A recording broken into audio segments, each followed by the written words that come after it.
Welcome.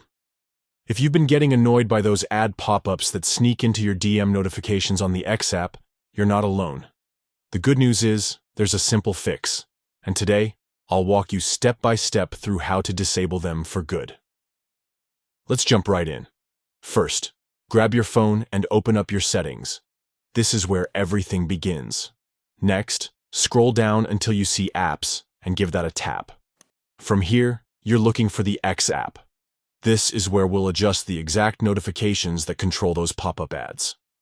Once you tap into the X app, find the option labeled Notifications. This section manages all the alerts and reminders connected to the app. Tap on it to move forward.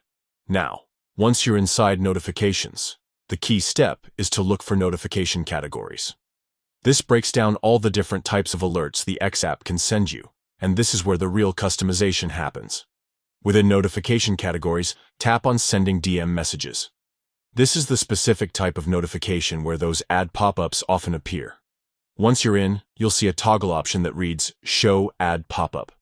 Here's the important part. Simply switch that toggle off. The moment you do this, your DM notifications become much cleaner, with no more annoying ads interrupting your messages. And that's it. In just a few simple steps. Settings, Apps, X app, Notifications, Notification categories, Sending DM messages, and then toggling off Show Ad Pop-up, you've taken control of your notification experience. From now on, you'll only see the DMS you actually care about, without distractions. It's a small change that makes the app far less frustrating and much more enjoyable to use. So if ad interruptions have been bothering you, make sure to follow these steps right away. It only takes a minute, and the difference is instant. Thanks for watching.